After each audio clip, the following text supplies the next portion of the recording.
1 month after opening them, irrespective of the expiry date. ಇವ್ರಿಲ್ಲಿ ಹೇಳ್ತಿರೋದು ಅರ್ಧ ಸತ್ಯ ಅಂತ ಹೇಳ್ಬೋದು. ಯಾಕಂದ್ರೆ ಸಿರಪ್ಗಳ ಮೇಲೆ ಬರ್ದಿರ್ತಾರೆ 1 ತಿಂಗಳ ಆದ್ಮೇಲೆ ಇದನ್ನ ಡಿಸ್ಕಾರ್ಡ್ ಮಾಡಬೇಕು ಅಂತಿದ್ರೆ. ಡಾಕ್ಟರ್ ರಾಹುಲ್ ಅತ್ಸುಲ್ ಅನ್ನೋ ಪೀಡಿಯಾಟ್ರಿಷಿಯನ್ ಕೂಡ ಅವರು ರೀಲ್ಸ್ ಎಲ್ಲ ಮಾಡ್ತಾರೆ. ಅವ್ರು ಈ ವಿಡಿಯೋ ಮೇಲೆ ಕಮೆಂಟ್ ಮಾಡಿದ್ದಾರೆ.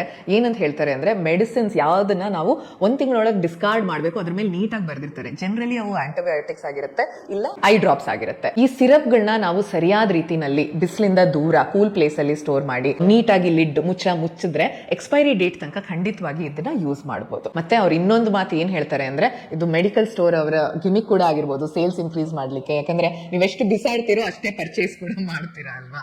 ಸೊ ಡೆಫಿನೆಟ್ಲಿ ಯಾವಾಗ್ಲೂ ಲೇಬಲ್ ನ ಚೆಕ್ ಮಾಡಿ. ಅದ್ರಲ್ಲಿ 1 ತಿಂಗಳೊಳಗೆ ಡಿಸ್ಕಾರ್ಡ್ ಮಾಡಬೇಕು, ಇಷ್ಟು ದಿನದೊಳಗೆ ಬಳಸಬೇಕು, ಎಂತ ರೆಫ್ರಿಜರೇಷನ್ ಬೇಕೋ ಬೇಡವಾ ಇದೆಲ್ಲ ಅಲ್ಲಿ ಬರೆದಿರ್ತಾರೆ. ಸೊ ರೈಟ್ ಇನ್ಫಾರ್ಮೇಶನ್ ತಗೊಂಡು ಏನೇ ಮಾಡಬೇಕು ಅಂದ್ರೂ ಮಾಡೋದು ಒಳ್ಳೇದಲ್ವಾ. ಡೆಫಿನೆಟ್ಲಿ ಇನ್ಫಾರ್ಮೇಶನ್ ನ ಶೇರ್ ಮಾಡೋದು ಒಳ್ಳೇದಲ್ವಾ.